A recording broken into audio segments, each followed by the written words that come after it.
Hey guys, it's me Simran, and today I'm coming at you with a very unexpected video if you talked to like 3 months ago, Simran. But recently I've been converted. I got a standing desk, I have a monitor, I turned more and more into a productivity YouTuber with every video, and I don't even hate it. This is my iPad getting started. It is pretty old actually. It's definitely changed my workflow in both making videos and school so much that I just wanted to share it. Another thing is I don't use the Apple Pencil. This is actually from Amazon and I'll link it down below. I did buy an Apple Pencil, but things just went very wrong with it. I personally had a stupid experience with one where it broke on me. And so that's why I replaced it with this.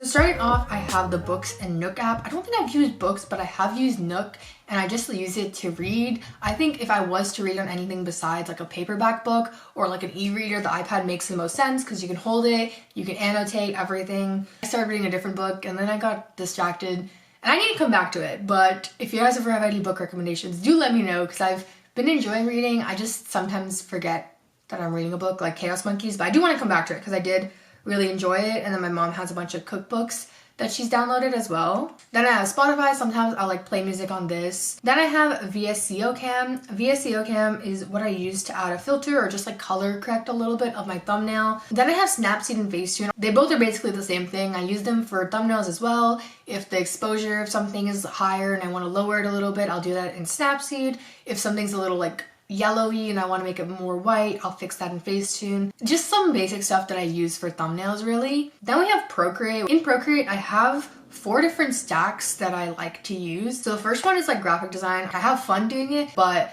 it's not what I downloaded Procreate for. Then I have these wireframes, which are just like UI designs I've done before for different apps and stuff for fun. Then the next stack I have is all my animations for different videos. This is the hefty one because this is why I downloaded Procreate. This is my favorite thing about using Procreate is that I can do all this. It's so great and it definitely has changed how I edit videos altogether. As you can tell, I also don't name anything, which is so chaotic. Everything's untitled. And then I just have all my thumbnails, which I also very commonly make in Procreate. Then I use Zoom because sometimes I like want to multitask. My laptop just cannot handle it. And so it makes a lot more sense for me to do Zoom on my iPad and then I'll do my other work on my laptop, and it's really actually helpful. Then Canvas and Google Drive, which is on opposite ends, but I use both of those if I want to submit something. And then Notions if I want to check in on my to-do list real quick or like anything like that. I just have Notion. This is how my workspace looks on my iPad. It looks really similar and I kind of really like how it looks. I don't like to use the phone version that much. And then lastly we have Notability, which is like the main part of this video, which is how I take notes.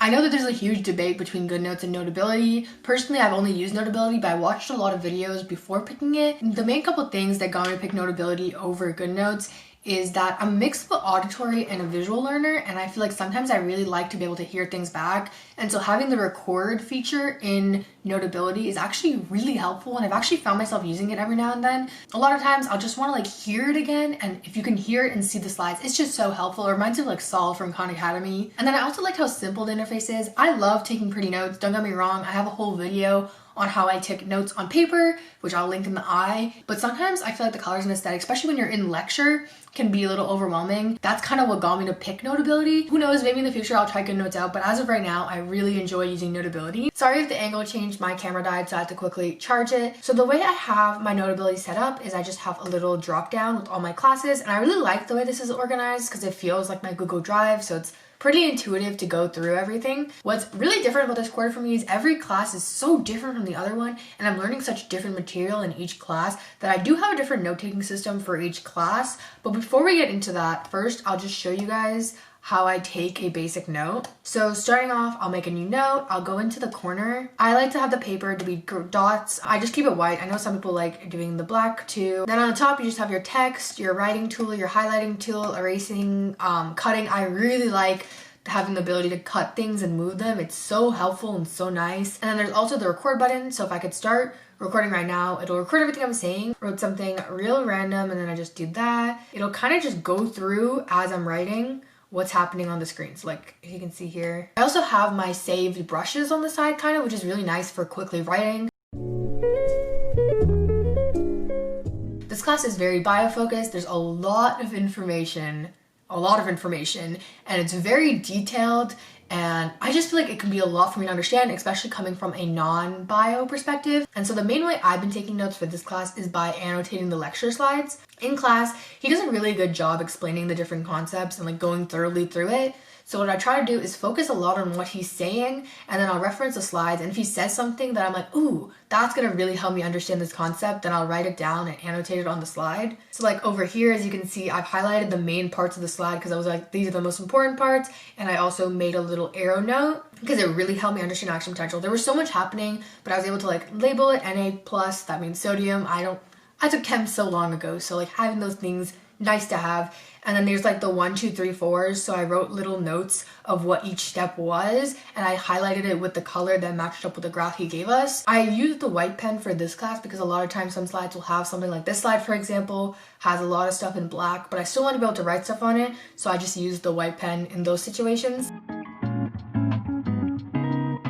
Next, we have CSE 103. I take all the homework assignments, and I do all the homework assignments on here because he doesn't want us to have lines on our homework. And so what I'll do is I'll just use the graph paper while doing the homework, and then later I'll just turn it off and export it as a PDF. So I don't really use this iPad as much for notes for this class. It's more just writing things out throughout the week, and then at the end of the week I format everything. So I just want to make sure that all the key concepts, I kind of have like a mini Simran version of a textbook for that's focused on what he said is most important and some of the examples he gave us in class. But I find for this class it makes the most sense.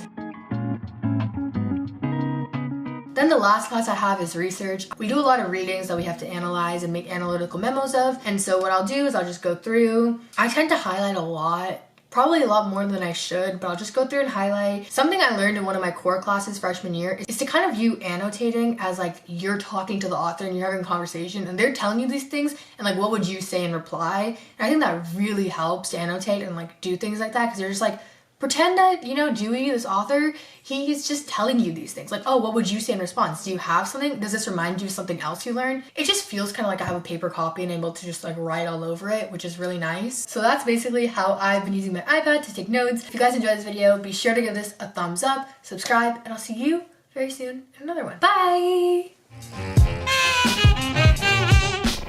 Little did I dream.